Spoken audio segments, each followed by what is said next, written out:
paradoxical war in name itself, a culmination of an era of cultural conflict, and a battleground for the bourgeoisie. The Cold War permeated through all aspects of life during its age, whether it be culture, politics, or general life. The Cold War left a chilling reminder of the rising tensions between the two polar ideologies. Literature created in the Cold War era grew out of the ruins that was World War II and reflected the contemporary concerns of its composers and society as a whole. The novel The Hunt for the Red October depicts a submarine full of Soviet officers wanting to defect to the United States. In a scene where Russian officers are rescued by the US Navy, they are given a rare glimpse into American life.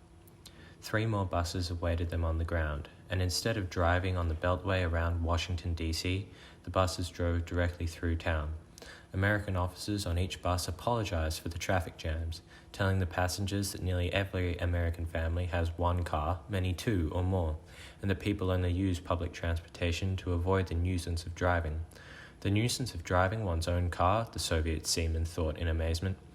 Sibilance draws the reader's attention to the alienating experience of the Soviet seaman. This is so foreign to the Soviets, but it is a reality that people like Roger Thornhill have grown to take for granted. Here we see an ordinary, middle-class American at a business meeting with colleagues. Everything about him is normal until... Mr. George Kaplan. Boy! Here, everything changes. This panning shot represents a shift in the film. The status quo of freedoms and motor cars is ripped from the protagonist. The use of dramatic irony in that the audience knows that these mysterious unnamed men think that Thornhill is someone that he isn't. Let's go. Let's go where? Who are you? Multiple long, continuous notes in succession. This non-diegetic sound builds the suspense as Thornhill's realization dawns on his face. Thornhill is shoved into a car, a setting that he is used to, but this time it is distinctly different to the car that he was in with his secretary before. The dark grey composition of the car is representative of the oppression of the Soviet Union, the thing that most Americans fear. These contrast the bright yellows and reds of the taxi he was in with his secretary earlier. This scene exemplifies the fears that the people of the Western world had during the Cold War, the freedom and prosperity that they all enjoyed and that the Soviet sailors envied was taken from Thornhill following one simple misunderstanding. The concerns of the Cold War era embedded in literature are intangible and only conceptual. The concept of patriotism and the idea of what it means to be a denizen of a country was a concept under great contention during the era. Did being a patriotic citizen mean taking up arms against all foreign threats, shown in Ian Fleming's Casino Royale? Or did being patriotic relate to being there when it counts and doing your part as an ordinary individual to protect the integrity of one's country in a time of crisis, such as shown in Hitchcock's North by Northwest?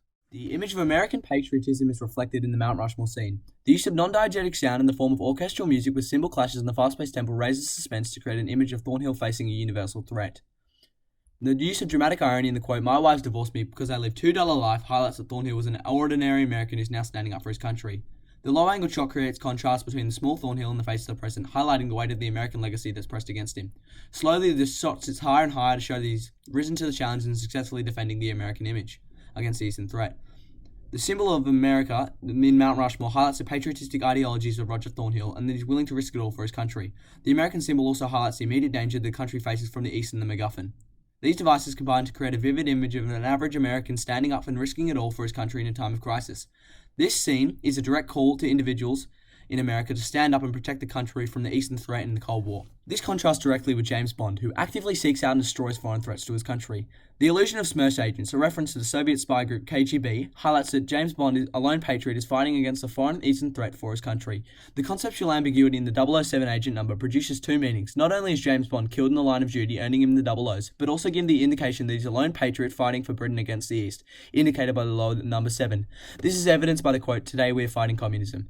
Due to this, Bond has become the example of a quintessential patriot for England. Ian Fleming used the James Bond image on a textual medium to inspire the British population to respond to the Eastern threat and protect the country. Many composers of literature in the period also utilised their works to inspire and unite people under a common goal, to protect their country and views. This national identity is important to consider today when looking at the actions of the American president when he removes people from the voting roll and destroys mailboxes in black communities. Do you side with the government and take an ultra-patriotistic role, such as in James Bond and North by Northwest, or do you side with what is right?